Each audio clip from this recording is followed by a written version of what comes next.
Hi everyone, this is Ben Simonson again. In this tutorial, we're going to learn how to paint rough and gritty rocks.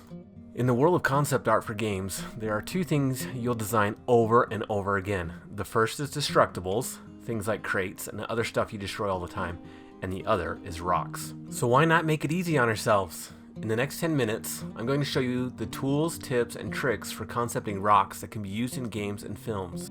These are the same things that I do when working on AAA games as a concept artist. Alright, first of all, let's talk brushes. These are the main 6 Photoshop brushes that I will be using for painting this rock. With the exception of the Silo brush and the Paint Airbrush 50% Flow, the rest have texture to them.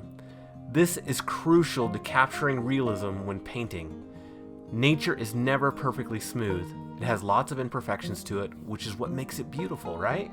Each of them has specific uses, and I will call them out as we go along. The second tool we'll be using is photo textures. Over the years, I have photographed a solid collection of rock textures that I use in my concept work. These speed up the process and help me to capture that pesky realism that can be so elusive. Concept artists need to work fast, and I'll show you how I use photo textures here to influence the final design of the rock.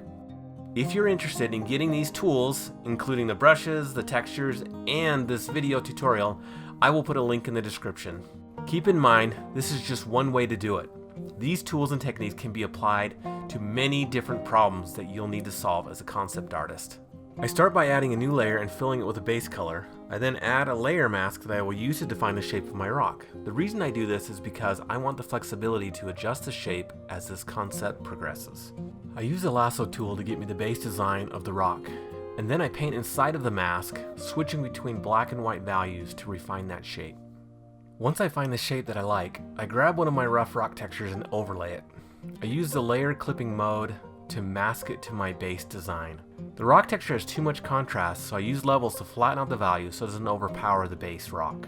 Now that I have my texture in place, I will paint into the layer mask of my base design to refine the shape even more, following the cues I'm getting from the rough rock texture.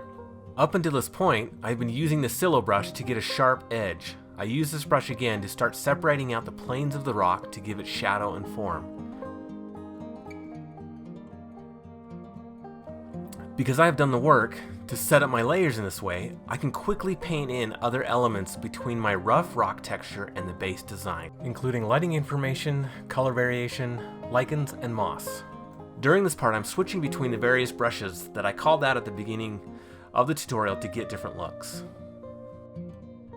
The brush called Texture Grunge is perfect for getting in those little details and color variation.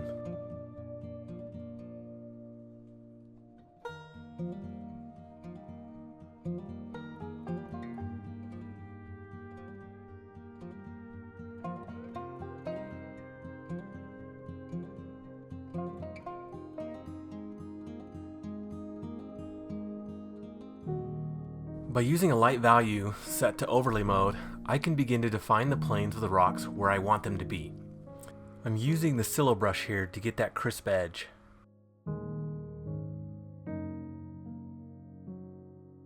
I then add a layer mask and start painting out the areas that I don't want. I also use a dark value set to multiply mode to further refine these planes. At this point, I have all of the information that I need in this rough rock concept, and it's just about pushing the values and the colors and the shapes to refine it even more. Here I'm using the Paint Square texture brush just to continue to refine the edge. It has a little bit of texture to it, and I like that it allows the edge of that rock not to be perfectly sharp.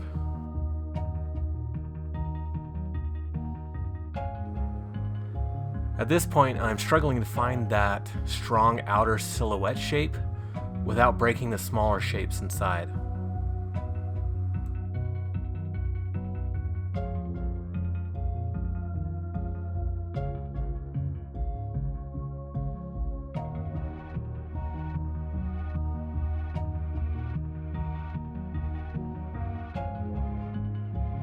I then pull out Nathan's Ray of Hope brush and start adding in the smaller details like all the little cracks and crevices.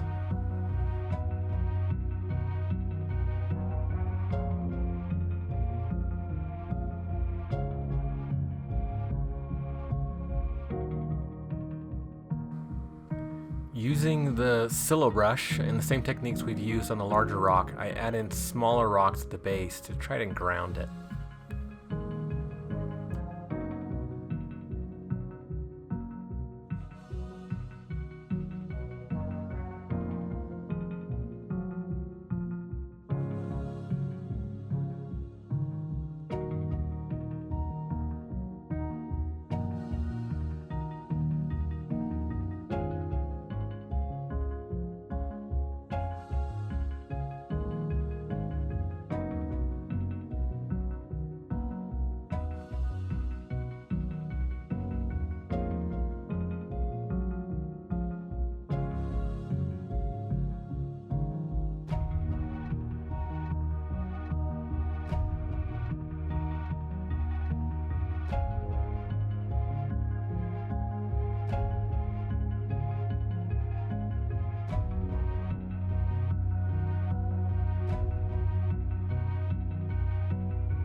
A trap that I often fall into is being too precious about the overlaid rough rock texture. Because of that, there ended up being some fundamental design problems here. There are too many similar repeating shapes and it was just starting to look lumpy. To overcome this problem, I forced myself to remove those barriers by saving a second version of my PSD file and flattening most of the layers. Now I am free, again, to just paint and tweak until it's right.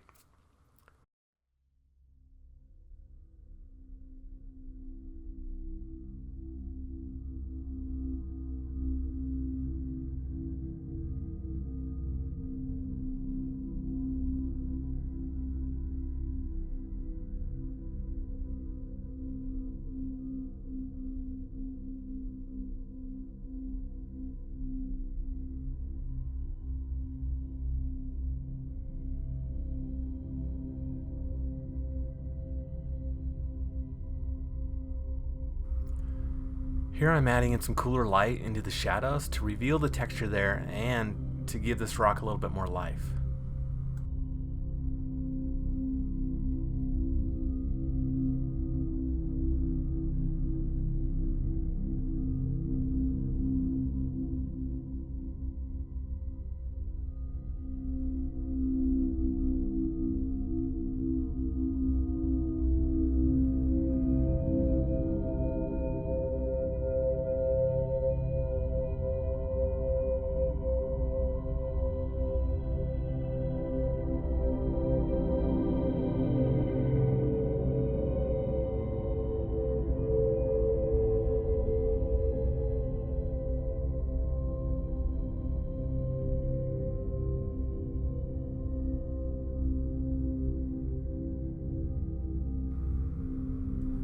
Almost all of the painting here is done exclusively with the Paint Grunge Bristle Large.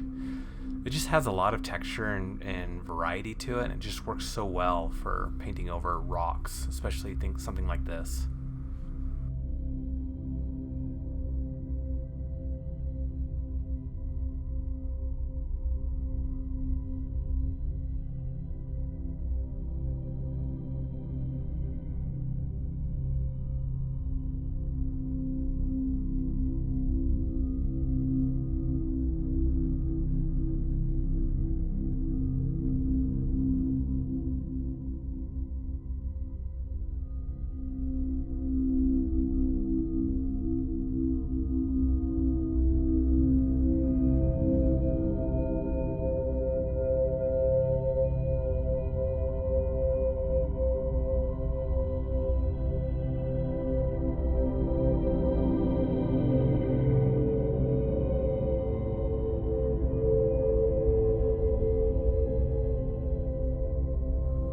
Then I finish it off with a few value and color adjustments.